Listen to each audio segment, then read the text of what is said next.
And welcome to another treatment of the International Sunday School lesson. Today's lesson is entitled Called to Worship. And it's taken from Matthew, the second chapter, verses 1 and 2, and jumping down to verses 7 through 15. It's for December the 20th, winter quarter, lesson number 3. Now, a little background information. First off, we want to review some things about the Magi because they play a real prominent part of today's lesson. Now, the Magi were a priestly caste among the Medes and Persians, and they were actually connected with the Zoroastrian religion. And of course, they were pagans. And they used things like astrology, which is forbidden in the Old Testament.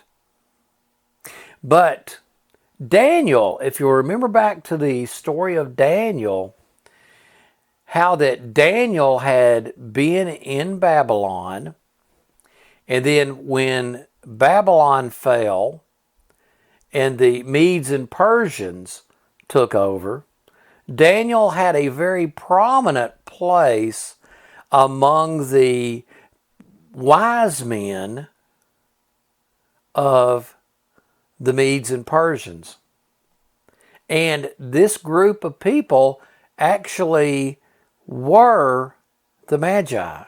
Of course, Daniel, as we know repeatedly in the story, in the book of Daniel, how that Daniel was very true to the things of God and how he was very true to the commandments of God.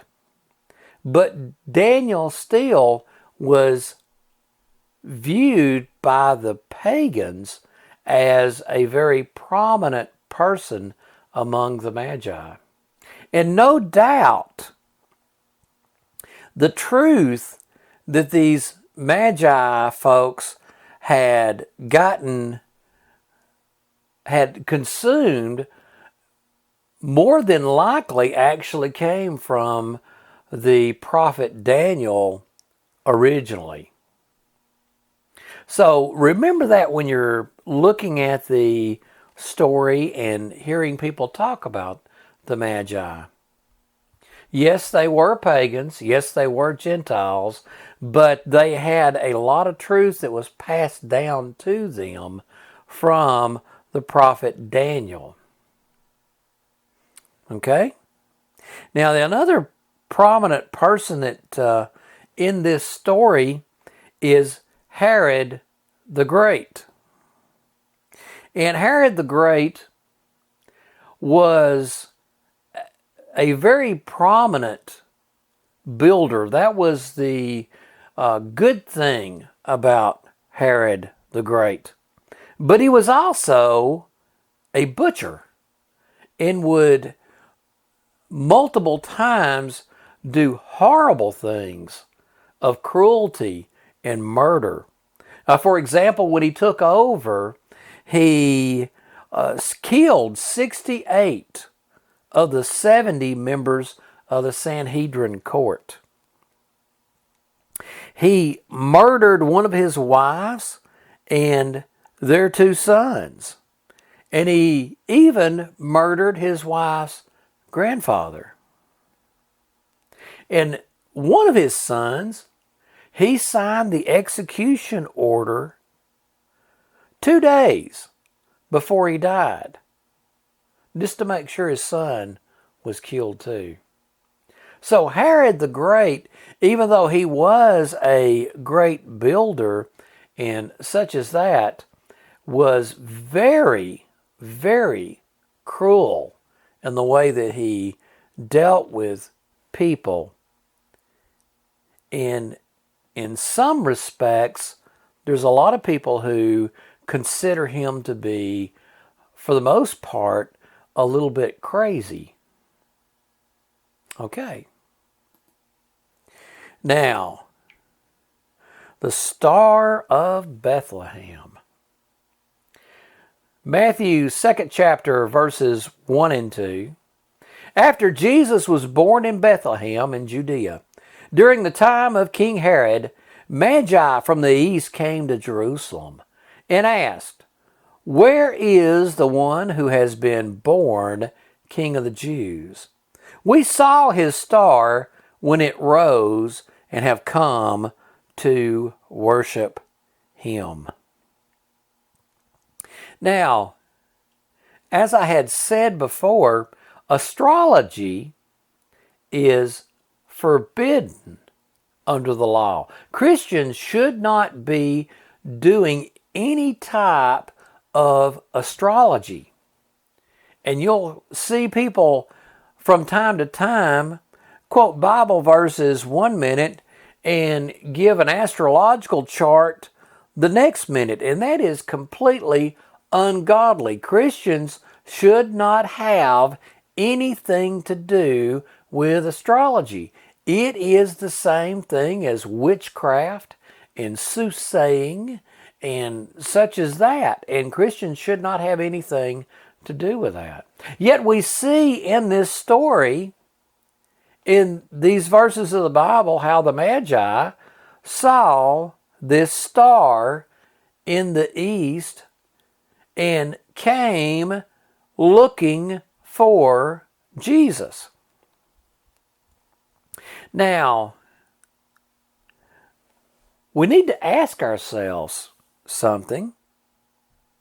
First off, was this star an actual star? In other words, a sun that is billions of miles out in space?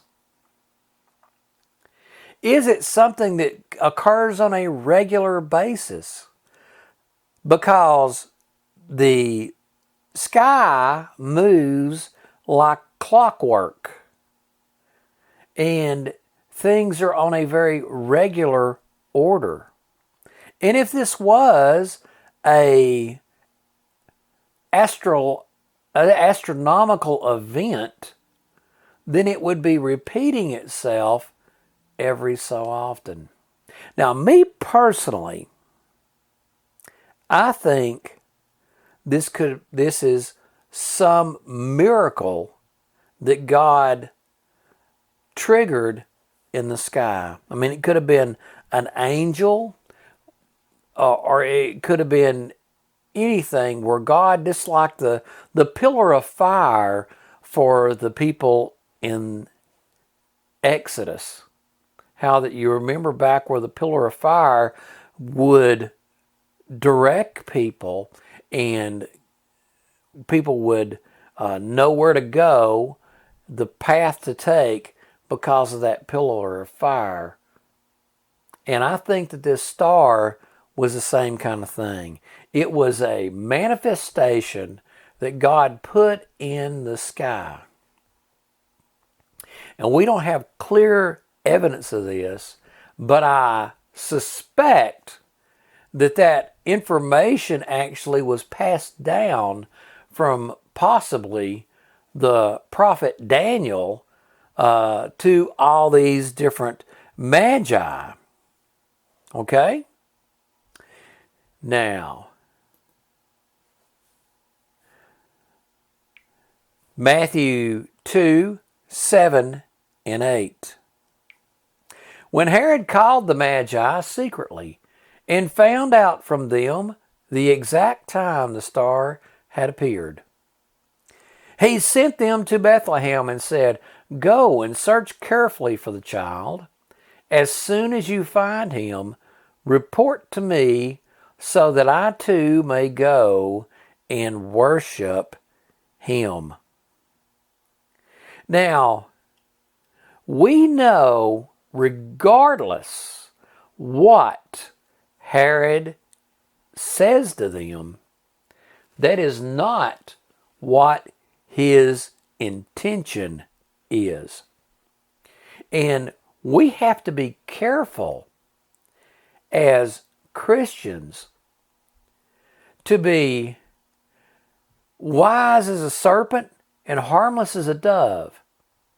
We need to have wisdom in the way that we interact with people, that we don't let people take advantage of us or use us to take advantage of other people.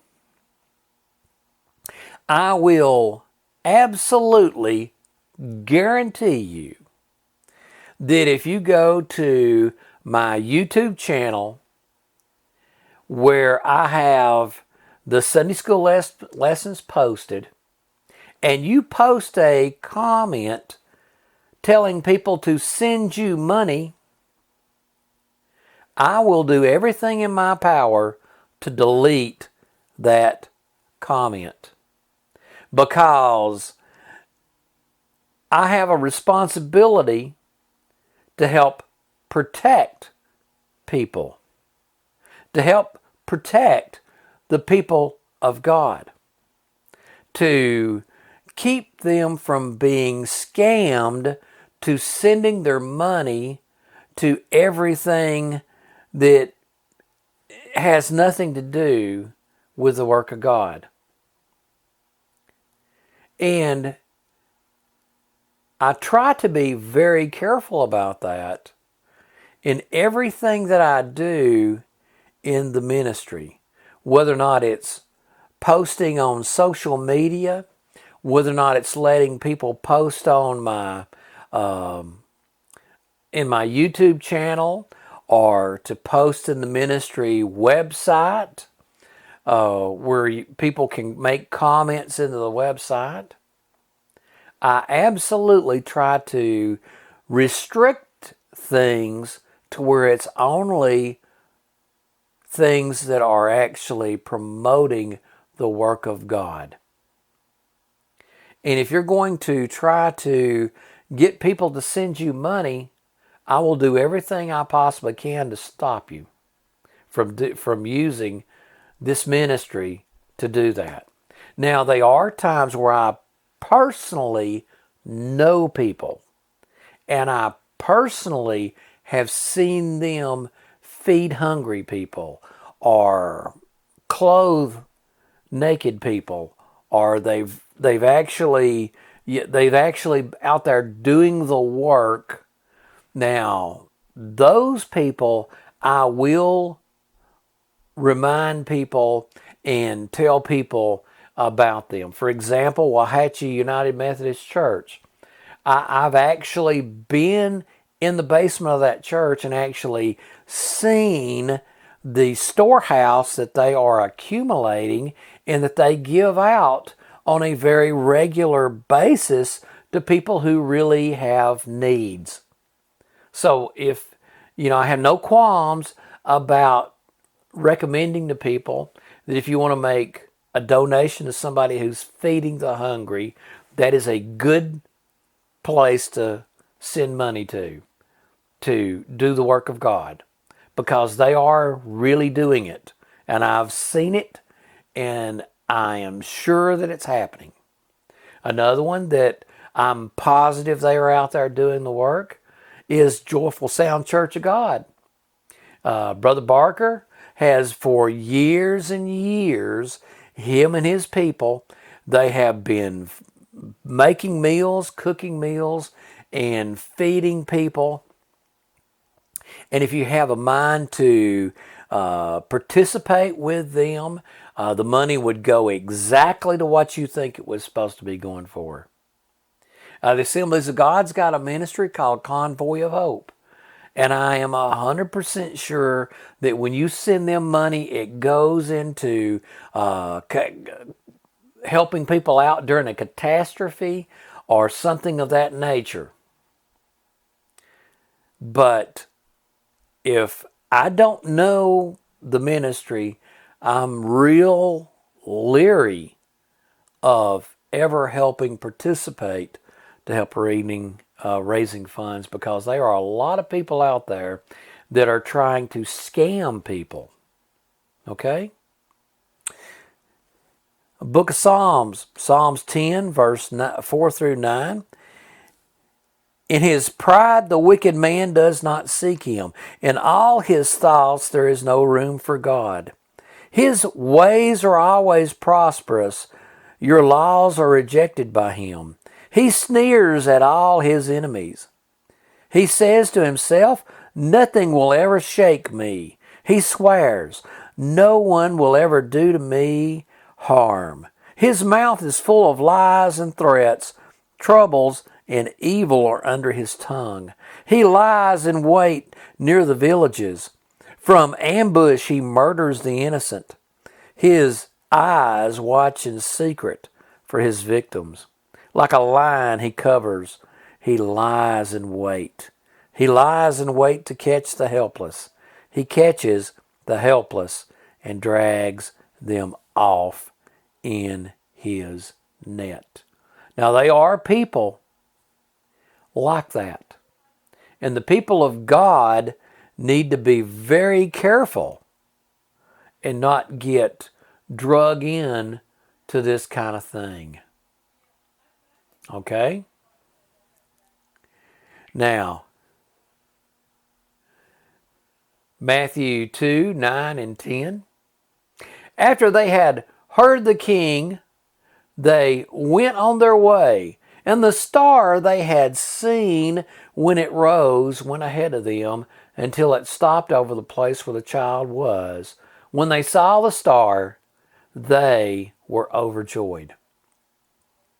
Now, these two verses are very specifically the reason why I look at this star not as a sun light years away, but as possibly an angel, a miracle where God is showing where his only begotten Son was going to be born at. Because these stars that are suns light years away, they don't really move around like that to where you could actually follow them 20 or 30 miles or 40 miles to know where to go, where it's moving. But the way this sounds is that star was actually showing them the way, just like a plane in the sky. Because you know how a plane, you can sit there and see which direction a plane is going, and you can use that as an arrow to show you the way. But now, Alpha Centauri, or one of those constellations, you would have a hard time doing that with. Okay? Now, Matthew 2, 2nd chapter, verses 11 and 12. On coming to the house, they saw the child with his mother, Mary, and they bowed down and worshipped him. Then they opened their treasures and presented him with gifts of gold, frankincense, and myrrh. And having been warned in a dream not to go back to Herod, they returned to their country by another route. So we see here where God, in his infinite wisdom, warned these Magi about what was going on here. How that Herod was trying to dupe them into triggering the death of Jesus when he was just nothing but a baby. And we see how that They came, they worshiped the Lord, they gave the gifts, and then they got the dream and turned around and went a different way. Okay? Now,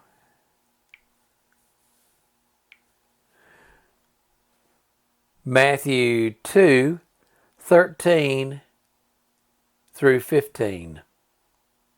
When they had gone, an angel of the Lord appeared to Joseph in a dream. "Get up," he said. "Take the child and his mother and escape to Egypt. Stay there until I tell you, for Herod is going to search for the child to kill him." So he got up, took the child and his mother during the night, and left for Egypt, where he stayed until the death of Herod. So was fulfilled what the Lord had said through the prophet, "Out of Egypt I called my son." And it's real interesting, that verse that is being quoted here, that is being fulfilled. It reads, it's Hosea 11:1, "When Israel was a child, I loved him, and out of Egypt I called my son." And we see here, just to point something out, that when you read prophecies in the Bible, there is an important thing that you need to understand, that we all need to understand, and it's easy to forget, is that a lot of these prophecies have double meanings. See, the prophet Hosea was on one level talking to the entire nation of Israel, but on another level was talking about Jesus when he was a baby being taken down into Egypt and coming out from Egypt. "Out of Egypt I called my son." So when we read these prophecies in the Old Testament, we need to be aware of that there is double meaning in a lot of these verses.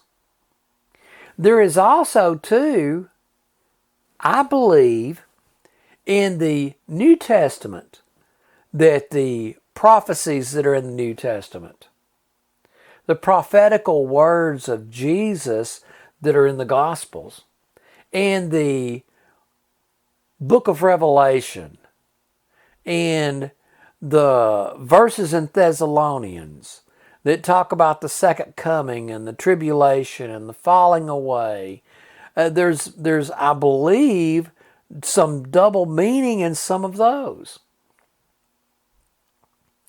When Jesus was talking about, in the 24th chapter of Matthew, some of those prophecies, there was some of that was fulfilled when the destruction of Jerusalem, that was only like maybe 30 or 40 years from the time he was talking. They are some of those aspects of what he was saying won't get fulfilled until the time of tribulation. So we need to be aware of that. Now, concluding thoughts. The main concluding thought that I want to bring out is actually not one of the verses that was in the Sunday school lesson, and that is about how that Herod murdered all of those children, and how that he had lied to the Magi. And we need to be so careful in the people that we deal with and who we trust. We need to be real careful and analyze things and think about things before we start buying into what people are saying. Facts matter. Don't let people sucker you into things. Help protect the people of God to keep them from being suckered into things. We need to be, in this day that we live in, we need to be very attentive. Don't hand over money to people just because they know a few watchwords. Don't put your trust in people because they know a few watchwords. It's important what people actually do. Be wise as a serpent and harmless as a dove. Well, friends, good Lord willing, I'll be back with you next weekend.